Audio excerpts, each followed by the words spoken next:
High বন্ধুরা, সবাইকে শুভ বিকাল। তো সবাই কেমন আছো? আশা করি ভালো আছো, সুস্থ আছো, আর আমিও ভীষণ ভালো আছি। তো দেখতেই পাচ্ছ সাজুগুজু করে রেডি হয়েছিলাম। সাজুগুজু রেডি করে রেডি হয়েছি সেই 1:30টায়, আর এখন বাজতে চললো প্রায় 4টা। তো প্রচণ্ড হাড়ে খিদে পেয়েছে, খেতে হবে, কেননা সকালবেলা অল্প একটু খেয়ে চলে গিয়েছিলাম তিস্তায় বলতে পারো, কেননা খড়ি ধরতে। তো সেখান থেকে এসে বাড়িতে এসেও কিছু কাজ করে স্নান করে আগে চলে এসেছি রিলস বানাতে। তো রিলস বানিয়ে এখন রিলস রেডি হচ্ছি সেই 1টারও আগের থেকে, আর এখন বাজে প্রায় 4টা। তো দেখো কতটা ঘন্টা আমি এর পিছনে দিচ্ছি রোজ, প্রায় 1টা বছর হয়ে গেল। তো এখনো কিছু করতে পারছি না, কি বলবো আর। তোমরা যারা ভিডিও দেখছো তারা হয়তো আমার লাইক কমেন্ট দেখে নিশ্চয়ই বুঝতে পারছো। আর রোজ রোজ রেডি হওয়া সাজা গোজা দেখো, আজকে এই শাড়িটা পরে ভিডিও করেছিলাম। তো রোদ্রু নেই, আর ভাবছি এটা কি করব, এটা কি এখন ধুলে শুকাবে না কি করবে জানি না। তো এগুলো গুছায় একটু রোদে দিয়ে রাখবো, ধুলে কালকে ধুবো। আর যেহেতু সাদা ব্লাউজটা এটা ধুতে হবে, না হলে এটাতে তিলে পড়ে যাবে। তো কি বলবো বলো তো, তোমাদের সঙ্গে কথাও বলতে পারছি না, কেননা প্রচণ্ড খিদে পেয়েছে, হাঁপিয়ে যাচ্ছি কথা বলতে গিয়ে। তো আর গয়নাঘাটির কথা তো বলছি না, এগুলো তো গোছাতে হবে, না হলে তো কি বলছি আর বলো। চলো এগুলো গুছিয়ে নিই, তারপরে তোমাদের সঙ্গে আবার পরে কথা হবে, দেখা হবে। তো এখন আগে ফটাফট খেয়ে নিই, তারপরে কথা হচ্ছে। টাটা। তো বন্ধুরা, খাওয়া দাওয়া সেরে বিকেলবেলা কিছুটা সময় শুয়েছিলাম। তো শুয়েই ভাবছিলাম যে সকাল সকালই রান্না করব, কেননা রাতের রান্না আকাশে খুব মেঘ করেছে, মেঘে গুরুম গুরুম করছিল। তো আর খুবই বিদ্যুৎ চমকাচ্ছিল। তো বলতে বলতেই চলে এসেছে বৃষ্টি। তো এদিকে দৌড়াদৌড়ি করে সব ছাগল গরু ঘরে এনে আর আমি ওদিকে ভাতও বসিয়ে দিয়েছি, কেননা জানোই তোমরা আমার আলগা জায়গায় রান্না করতে হয়, এই কারণে। তো ভিজে ভিজে একবার ওই ঘরে যেতে হবে, আবার এই ঘরে আসতে হবে, সেই কারণে। আর দেখো ভালোই বৃষ্টি হচ্ছিল আর সেই বিদ্যুৎ চমকাচ্ছিল। তো ওই ঘরে ভাত বসিয়ে রেখে এসেছি এই ঘরে।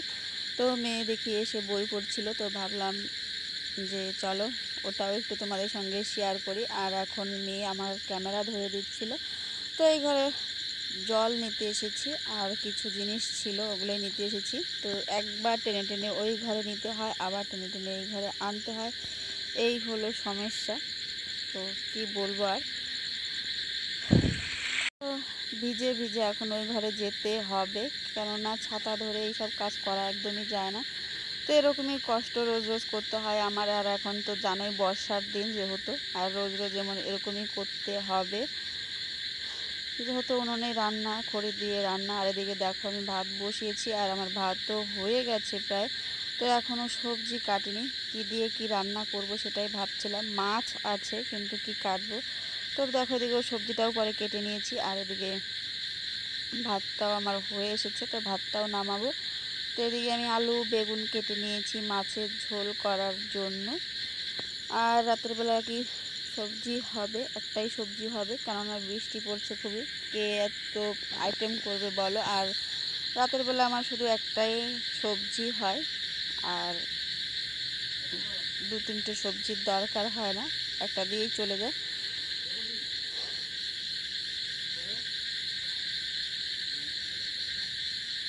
তো ভাতটা নামাবো, এদিকে ভাতের হাঁড়ি নুড়ি দিয়ে নিচ্ছি, কেননা তোমরা দেখতেই পাচ্ছ কাঠের জাল, আর হাঁড়িটা এত কালো হয়েছে, সেজন্য হাঁড়িটা একটু পরিষ্কার করে নিয়ে ভাতটা নামিয়ে তারপরে সবজি রান্না করতে হবে। তো সকাল সকালই রান্না হয়ে যাবে, প্রায় 5টা 5:30টার দিকেই ভাত বসিয়ে দিয়েছি, ভাতটা হয়ে গেছে আমার, 7টা বাজতে বাজতে রান্না হয়ে যাবে। তো এদিকে দেখতেই পাচ্ছ ভাতের হাঁড়ি নামাবো, আর এখানে মাছ এনে রেখেছি, সবজি কেটে।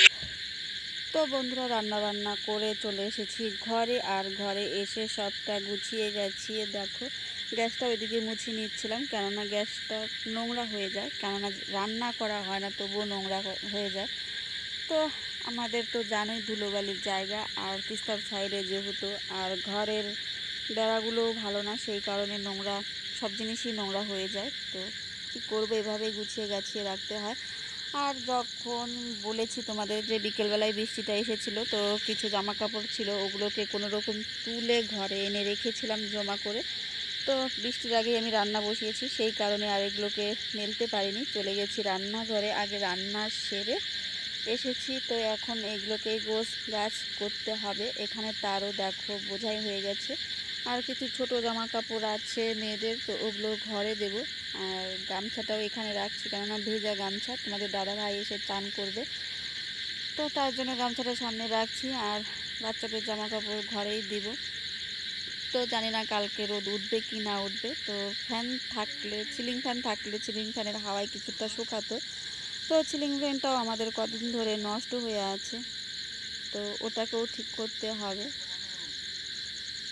আর দেখো কতটা জামা কাপড়, মেয়েও স্কুল থেকে এসে সন্ধ্যে করে ড্রেসটা ধুয়ে দিচ্ছে, কেননা ও যখন স্কুলে গিয়েছিল তখনও বলে বৃষ্টি হয়েছে, তো সেই কারণে ড্রেসটা ভিজে গেছে, বাড়িতে এসে ধুয়ে দিয়েছে। আর এদিকে আমি ভিডিও করেছিলাম সাদা ব্লাউজটা পরে, সেই ব্লাউজটাও ধুয়ে দিয়েছি, কেননা তেলে পড়ে যাবে বলে। তো বুঝতেই পারছো প্রচণ্ড গরম, ঘামের গন্ধ, এই কারণে ধুয়ে দিয়েছি সন্ধে করে। তো সব ছড়িয়ে ছিটিয়ে চলে গিয়েছিলাম রান্না করতে, আগে রান্না সেরে এসেছি, কেননা ভেবেছিলাম যে বৃষ্টি থামবে কি না থামবে, তো ভিজে ভিজে একবার ওই ঘর এই ঘর করতে হবে, তো সেজন্যই আগে রান্নাটা সেরে তারপরে ঘরে এসেছি। এখন কাজগুলোই গোছাচ্ছিলাম। মেয়ে বাড়িতে থাকলে হয়তো মেয়ে এগুলো করতো, তো মেয়ে তো নাই বাড়িতে, মেয়ে গেছে টিউশনি পড়তে, তো এখন এগুলো আমাকেই গোছাতে হবে। আর এই শাড়িটা পরে আজকে ভিডিও করেছি, সেই শাড়িটাই গোছাচ্ছি। তো চলো এখন ব্লগটা এখানেই শেষ করছি, ভালো লাগলে লাইক কমেন্ট শেয়ার করে পাশে থেকো, টাটা।